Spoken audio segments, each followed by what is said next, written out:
Hey guys, it is me again. Today is Friday, July the 16th, 2010. Makes it day 197 on our Project Jesus 365. Guys, it's good to see you all here again. Guys, I've not been home too long. Probably been home close to an hour, right at an hour maybe. Had a great time tonight at our youth rally. Um, had youth there, and older people. I mean, had a mix of everybody. I don't know what the final number. Probably had 75 or 80 people show up. Not a huge crowd, but I know we had probably. I don't know the final number, guys. Two or three get saved, and probably 5 or 6 rededicate their lives. Had a real good time. Felt the Spirit of the Lord more there. It was just supposed to lasted from like 7 to 8 o'clock. Had a few performers and stuff, and we got to praying and come up to the stage. Used it as an altar, and we had people come up and like I said, get saved, and we just stayed up there, and we felt the Spirit of the Lord moving so much that we didn't get done till after 10 o'clock. We just kept going and going, and wow, just had a great time. I mean, met some new people, seen some needs that need to be met. We found one woman that we're going to. She come up there and was praying at the altar, and got to telling one of the women about how she didn't have enough money to pay her rent for this month. Some things had happened, and she was looking into homeless shelters right now, because by the end of the month she was going to be homeless because she didn't have the money to pay her rent. So we're going to try to do something about that. The church is going to try to help her out with that. And like I said, seeing so many young people just come forth and rededicate their lives, recommit their lives. It was just wonderful time at this. Like I said, guys, I don't know if I've ever felt the Spirit. I mean, seen the Spirit of the Lord moving that much in a place. It's been a long time if I have, but it was a great time, and that's one reason I'm late tonight. So again, guys, I hate to say this, but it's going to be fairly short. It's almost midnight, and I've still got a lot of stuff to get done before I go to bed. And of course, I have to work tomorrow. So anyway, guys, if you don't care, we're going to continue on right now in Romans chapter 7. Again, guys, keep praying for me. I need strength. I love this. I love working full time and pastoring full time, but it's hard. I mean, it's hard. And my aunt said this evening, it was kind of funny. My aunt has got cancer. Mom was telling her. I found out this evening I had to drive the bus to go pick people up. There's another guy that usually does this, a trustee, and he had to go to Lexington this evening. It's about 3 hours away.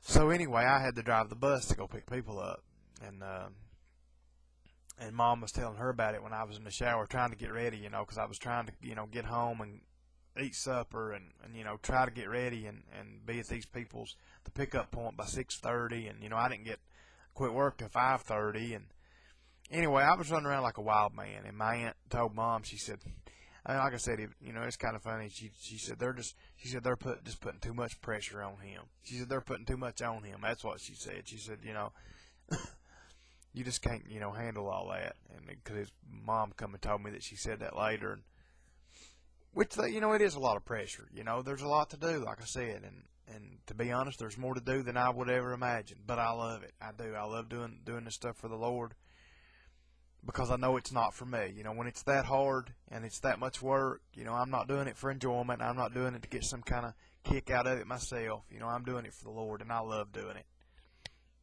Like I said, when you see things happen tonight, like what happened tonight, people getting saved, people rededicating, people just being humble before the Lord, kneeling down and praying, it's all worth it. So anyway, guys, forgive me for not making too long of a vid tonight. I'm going to continue on Romans chapter 7. verse 1. So here we go. Know ye not, brethren, for I speak to them that know the law, how that the law hath dominion over a man as long as he liveth. For the woman which hath a husband is bound by the law to her husband so long as he liveth, but if the husband be dead, she is loosed from the law of her husband. So then, if while her husband liveth she be married to another man, she shall be called an adulteress. But if her husband be dead, she is free from that law, so that she is no adulteress, though she be married to another man. Wherefore, my brethren, ye also are become dead to the law by the body of Christ, that ye should be married to one another, even to him who is raised from the dead, that we should bring forth fruit unto God. For when we were in the flesh, the motions of sins, which were by the law, did work in our members to bring forth fruit unto death.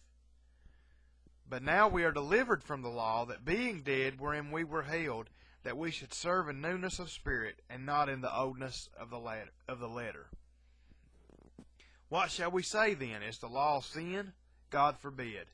Nay, I had not known sin, but by the law, for I had not known lust, except the law had said, Thou shalt not covet. But sin, taking occasion by the commandment, wrought in me all manner of concupiscence. For without the law, sin was dead.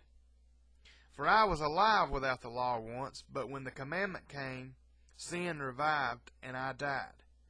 And the commandment which was ordained to life I found to be unto death. Basically, guys, what Paul is saying here, Jesus came to complete the law. He didn't do away with the law. We still need to live by God's laws, but it's not God's law. It's not living by the law that saves us. It's Jesus Christ. Basically, it's what he's saying here.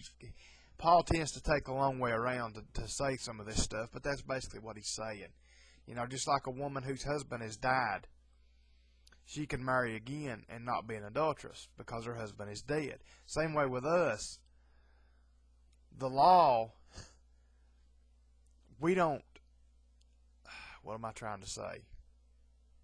Jesus, and it's kind of odd here because, like I said, Jesus completed the law. He didn't do away with it. You know, so we don't have to just sit here and say, well, we don't have to follow God's laws. We're under grace. You know, some people say that. I don't believe that. God still let His laws, the laws are still in the Bible for a reason. Jesus completed the law. He didn't do away with it. We need to obey every law that we can. But the law does not save us. We're not still tied to that law like we're tied to a spouse or something. We're not tied to the law. We need to recognize it. We need to try to live by it, but we're not tied to the law. Jesus saves us, not the law. Anyway, guys, that's where I'm going to stop here tonight. This actually probably turned out to be a pretty long video anyway, but again, love you guys. Good Lord willing, I'll see you tomorrow night. So, good night and God bless.